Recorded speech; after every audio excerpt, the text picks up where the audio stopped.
Everyone and अस्सलाम वालेकुम।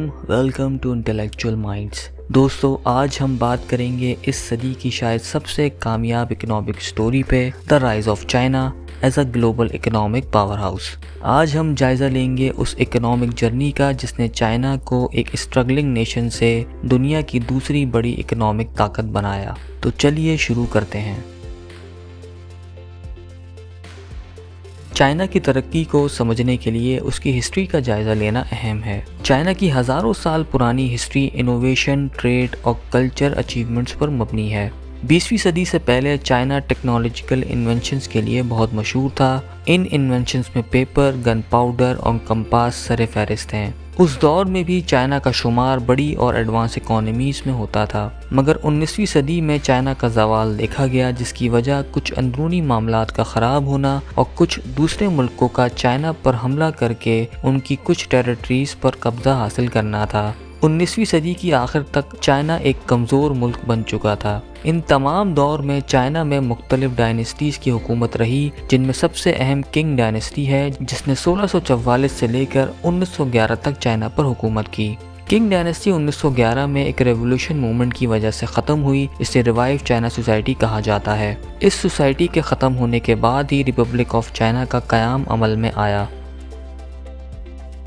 मगर चाइना की मुश्किलात यहाँ नहीं रुकी। 1927 में नेशनलिस्ट पार्टी, जो उस वक्त हुकूमत में थी, और चाइनीज़ कम्युनिस्ट पार्टी में मुल्क के ख़राब हालात और वर्ल्ड वॉर 2 में होने वाले नुकसानात की वजह से एक सिविल जंग शुरू हुई और 1949 में चाइनीज़ कम्युनिस्ट पार्टी ने माओ जेडोंग की सरबराही में इसमें फ़तह हासिल की। इस तरह पीपल्स रिपब्लिक ऑफ चाइना का क़याम अमल में आया।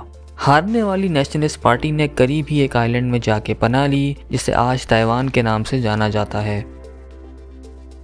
मगर इन सब के बाद भी चाइना की इकोनॉमिक मुश्किलात में बतदरीज इजाफा होता रहा।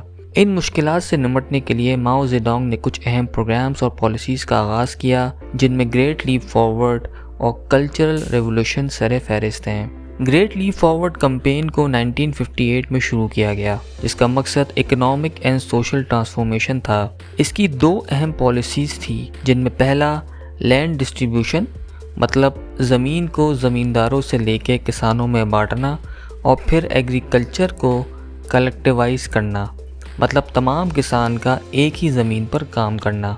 दूसरा था इंडस्ट्रियलाइजेशन, जिसमें ना सिर्फ चाइना की हुकूमत ने खुद इन्वेस्ट किया, बल्कि घरों में भी इंडस्ट्रियल प्रोडक्शन के रुझान को आम किया। कुछ लोगों का ये मानना है कि ये स्कीम्स फ़ायदे के बजाय चाइना के लिए बहुत नुकसानदाह साबित हुई, क्योंकि इन स्कीम्स के ज़रिए रिसोर्सेज का बहुत नुकसान हुआ। क्योंकि हर चीज़ गवर्नमेंट कंट्रोल कर रही थी, तो प्रोडक्टिविटी में भी कमी आई।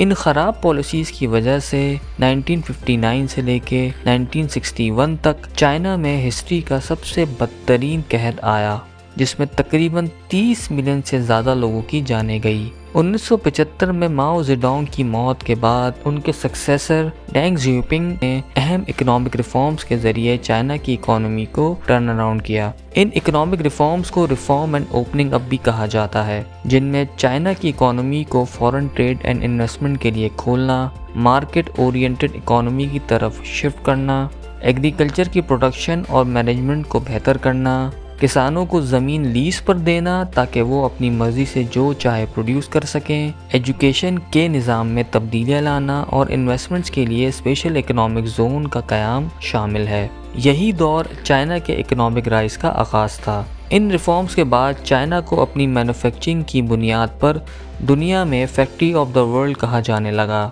चाइना ने अपने कंपेटिटिव एडवांटेज यानी सस्ती लेबर और इंफ्रास्ट्रक्चर डेवलपमेंट के ज़रिए एक export led economic growth model को अपनाया।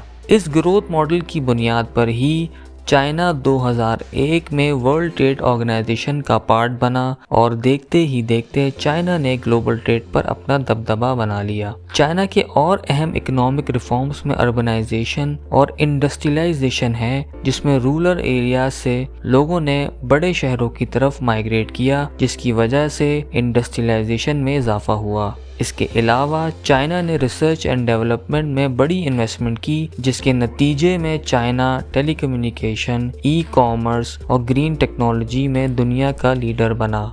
چائنا کی بڑھتی ہوئی مڈل کلاس کی وجہ سے ملٹی نیشنل کمپنیز نے چائنا میں بڑی انویسٹمنٹ کری اور اسی وجہ سے چائنا کی کنزیومر مارکیٹ میں بھی اضافہ ہوا۔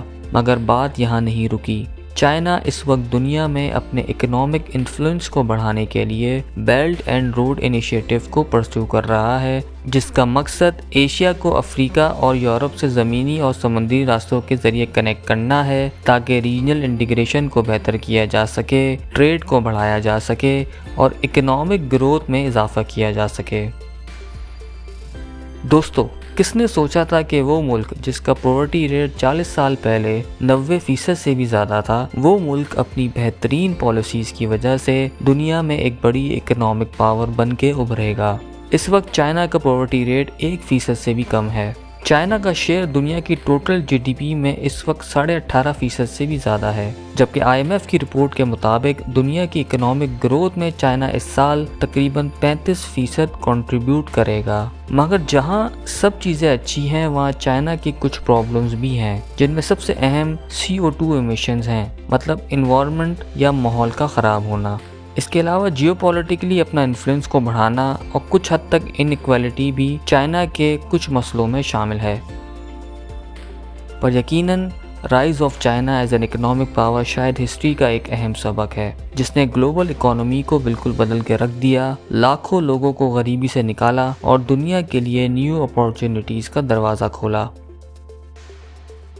پاکستان بھی آج شاید انہی طرح کے مسئلوں میں گھرا ہوا ہے جو 1979 میں چائنا کے سامنے تھے، اور اسی لیے شاید چائنا پاکستان کے لیے ایک بہترین کیس اسٹڈی ہے کہ کس طرح اکانومی کو صحیح ڈائریکشن میں چلایا جائے۔